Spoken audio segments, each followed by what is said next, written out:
Menyerah adalah salah satu hal favoritku. Aku sangat suka menyerah. Menyerah itu mengizinkanku untuk meluangkan waktu, energi, tenaga, dan semacamnya untuk mengalokasikannya kembali ke hal-hal yang paling bermakna buatku. Kenyataannya, waktu kita di dunia ini sangat-sangat terbatas. Kita pikir 80 tahun itu lama. Coba bandingkan 80 tahun ini dengan bermiliar-miliar tahun yang sudah ada ketika kita melihat tentang bumi dan alam semesta secara keseluruhan. Kita ini semacam kayak titik kecil aja di samudra yang luas. Sayang sekali kalau misalnya kita menggunakan waktu kita untuk melakukan hal-hal yang membuat kita merasa sengsara atau hal-hal yang rewardnya nggak sebegitu worth it buat kita. Sebelum mulai, ini bukan video untuk semua orang. Dalam setiap video, aku punya target audiensnya masing-masing. Kalau misalnya teman-teman merasa nggak bisa relate karena merasa ini adalah suatu posisi yang privileged, itu emang benar. Tapi emang itu adalah target pasarku. Ini bukan ultimatum yang menyuruh semua orang melakukan cara seperti ini. Tapi kalau misalnya teman-teman melihat atau mengetahui atau bisa mengidentifikasi teman-teman di fase hidup seperti ini, aku rasa ini adalah video yang bisa membantu teman-teman menentukan bagaimana caranya untuk berhenti. Nah, ini juga harus hati-hati dalam membedakannya, karena emang ada situasinya yang nggak memungkinkan sama sekali,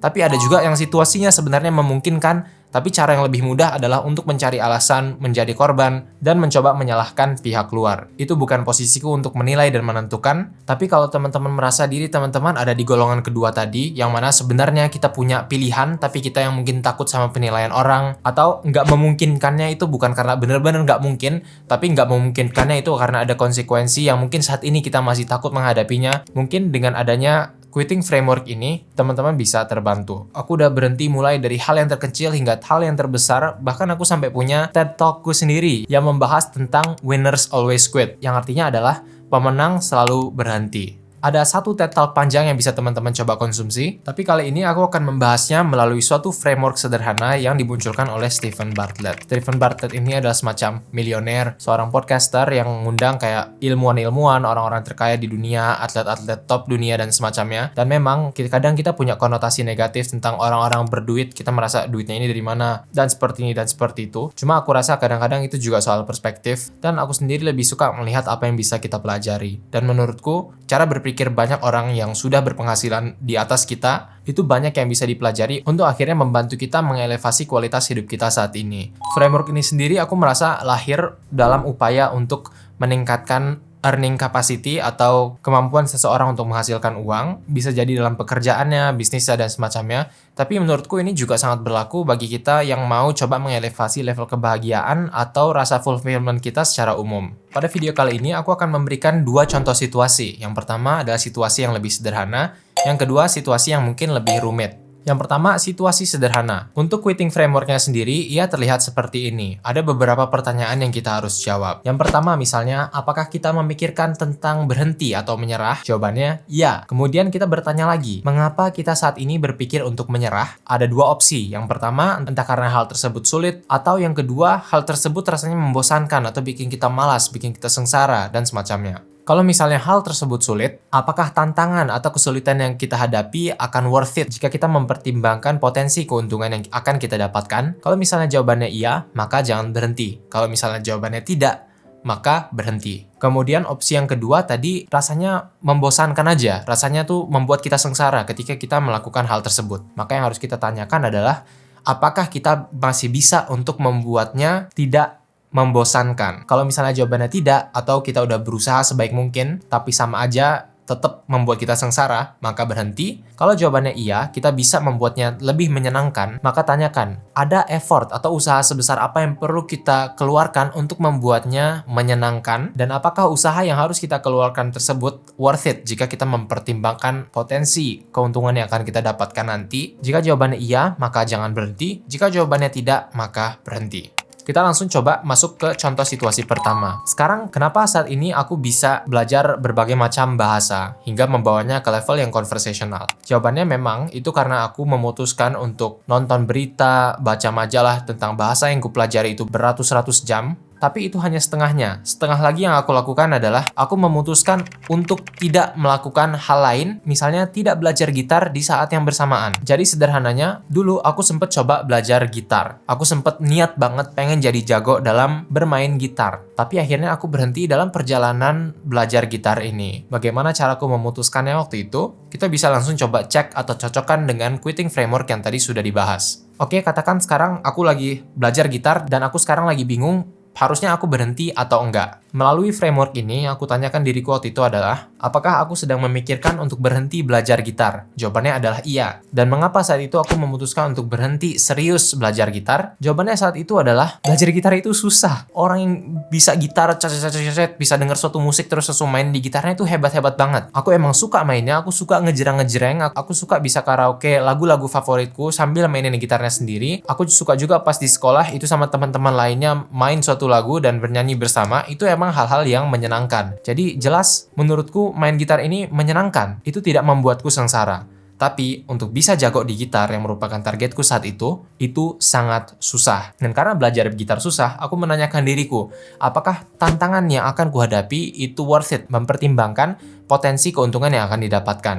Jawabannya saat itu adalah enggak. Aku bukan pemain gitar profesional, aku main gitar cuma buat seru-seruan. Aku juga emang hobi sesekali kalau misalnya ada pertemuan dengan teman-teman, tapi aku juga bukan pemain gitar yang bakal kayak nampil di atas panggung dan semacamnya. Yang mana kalau misalnya aku belajar gitar ini terlalu serius, terlalu banyak waktu yang kuberikan, terlalu banyak uang yang kupakai untuk membeli gear dan semacamnya, itu berarti bahwa uang, waktu, energi yang kudedikasikan untuk belajar gitar tadi akan habis di sana, dan apa yang sudah kupakai di gitar, itu nggak bakal bisa kupakai di hal lain yang mungkin lebih bermakna buatku. Jadi karena aku berhasil merelakan belajar main gitar secara serius ini, aku bisa belajar bahasa, yang mana ini ternyata lebih bermakna buatku. Walaupun belajar multi bahasa itu susah, tapi ini adalah suatu tantangan yang menurutku rewardnya worth it. Yang pertama, aku bikin video melalui YouTube yang mengajarkan orang lain bagaimana caranya belajar bahasa sebagai orang dewasa. Tentunya aku mau jadi contoh yang baik dulu. Ada alasan kenapa personal trainer yang laku di gym-gym itu adalah yang badannya tuh udah jendol-jendol duluan biasanya, karena beliau adalah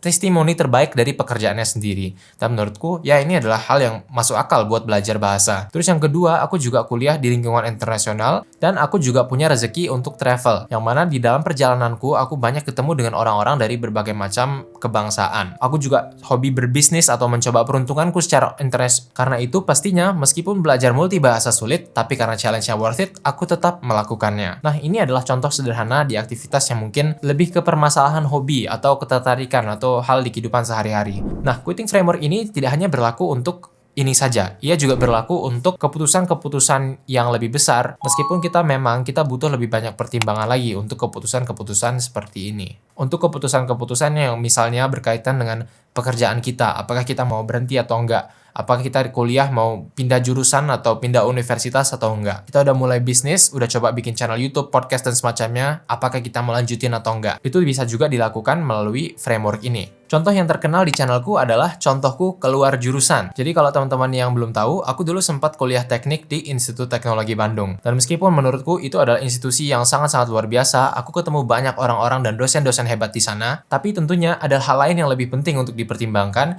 yaitu bagaimana perasaanku ada di sana. Apakah potensiku terwujud? Mungkin ada banyak orang yang emang nggak punya pilihan, dan pilihan satu-satunya adalah untuk berjuang di sana, dan ya, menurutku hal tersebut juga perlu diapresiasi, tapi aku tahu bahwa itu bukanlah situasiku. Situasiku bisa memilih, apakah sebaiknya aku akan bertahan atau enggak. Nah, kita sekarang kembali ke quitting framework tadi. Sekarang posisiku adalah seseorang yang sedang mempertimbangkan apakah sebaiknya aku keluar dari jurusan teknik atau enggak. Jawabannya adalah iya, aku sekarang sedang memikirkan untuk berhenti dari jurusan teknik. Ditanya lagi, kenapa kamu memikirkan untuk berhenti dari jurusan teknik? Nah, memang jurusan teknik ini susah. Kalau misalnya orang bisa melalui fase sulit ini maka nanti potensi rewardnya akan worth it. Tapi kalau misalnya kita mengikuti quitting framework ini, di antara susah dan menyebalkan, kira-kira lebih berat yang mana? Dan menurutku saat itu, belajar teknik, membayangkan diriku berada di lingkungan teknik, itu jatuhnya lebih ke menyebalkan. Kenapa untuk hal sulit lain aku berani untuk mengaruhinya, tapi untuk hal sulit kali ini aku nggak berani mengaruhinya? Karena menurutku prosesnya itu terasa menyebalkan. Aku nggak bayangin di alasanku memilih jurusannya pada awalnya, itu mungkin karena aku ngelihat lingkungan di sekitarku, orang yang dianggap sukses itu adalah engineer dan semacamnya. Aku cari di Google pekerjaan dengan masa depan yang paling terjamin, itu semuanya teknik. Terus sejujurnya mungkin saat itu aku punya definisi maskulinitas yang sangat rapuh, sehingga yang keren bagi orang waktu itu adalah kalau laki-laki itu masuk jurusan teknik, dan aku ada sedikit percayanya ke sana yang mendorongku juga untuk membuat keputusan yang sama. Tapi aku gagal untuk melihat situasiku secara spesifik spesifik. Nah, sekarang aku udah percaya bahwa teknik membuatku sengsara. Pertanyaan berikutnya untuk diriku adalah, apakah aku percaya bahwa aku bisa membuatnya tidak sesengsara itu? Katakan jawabannya iya, aku percaya bahwa aku bisa mengubah perasaanku dan bisa mengubah proses belajar teknik ini menjadi menyenangkan. Aku tanyain lagi, dalam proses atau effortku untuk mengubah teknik ini menjadi proses yang menyenangkan, apakah reward yang aku akan dapatkan nantinya bakal worth it? Jawabanku waktu itu adalah enggak. Aku mungkin bisa mencoba membuat belajar teknik ini menjadi menyenangkan. Mungkin aku bisa coba untuk ikut tutor dengan tutor yang super seru, atau mungkin aku bisa coba ya untuk ngobrol-ngobrol sama orang yang ada di bidangnya. Tapi kenyataannya bagiku, meskipun katakan aku bisa untuk membuatnya terasa lebih menyenangkan, aku merasa ini nggak worth it karena aku nggak ngebayangin diriku menjadi engineer. Aktivitas tersebut menurutku emang udah nggak cocok dengan ketangguhan-ketangguhan yang aku miliki. Ada orang yang lebih jago lagi di bidang teknik yang pasti keilmuannya itu bakal lebih kepake daripada orang yang kayak aku. Sedangkan aku punya kekuatan-kekuatan diri yang udah cukup bagus, tapi ia mungkin lebih berguna di bidang lain daripada di bidang teknik. Karena kita juga harus kan untuk menemukan lingkungan yang tepat untuk bisa menonjolkan bakat dan kemampuan kita. Nah, karena menurutku effort yang akan kuberikan gak bakal worth it, akhirnya aku memilih untuk berhenti. Tapi sebenarnya kenyataannya kemarin adalah aku lebih masuk ke golongan yang merasa bahwa aku nggak percaya bahwa aku bisa membuatnya terasa lebih menyenangkan. Karena dari sananya emang aku udah kayak, ini kayak bukan tempatku. Bahkan aku udah coba banget sebenarnya untuk menyukai atau membuat prosesnya merasa menyenangkan. Aku udah ngobrol-ngobrol sama orang-orang yang passionate di bidang teknik. Aku udah coba ikut-ikut berbagai macam kelas, tutor, dengar-dengar podcast mengenai teknik dan semacamnya. Tapi tetap aja ketertarikanku itu jatuhnya lebih kayak kagum daripada akunya sendiri yang pengen jadi engineer.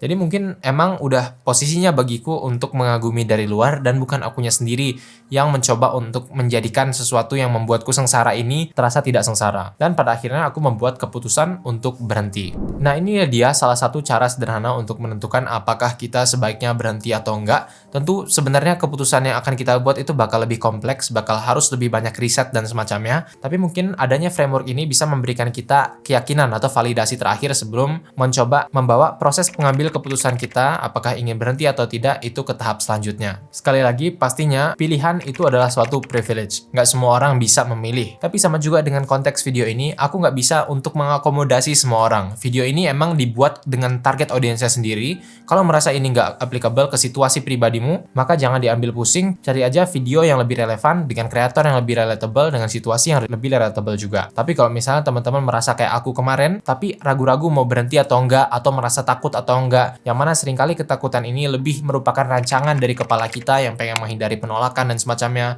pengen menghindari dikucilkan di lingkungan sosialnya, pengen menghindari diomongin sama tetangganya. Kalau misalnya situasi teman-teman kayak gitu, yang mana sebenarnya punya pilihan, tapi lebih karena takut sama faktor-faktor eksternal, semoga video ini bisa membantu. Selengkapnya mungkin bisa nonton-nonton videoku lainnya. TED Talkku juga ada tentang bagaimana winners atau pemenang itu selalu berhenti. Terima kasih dan sampai jumpa pada video berikutnya.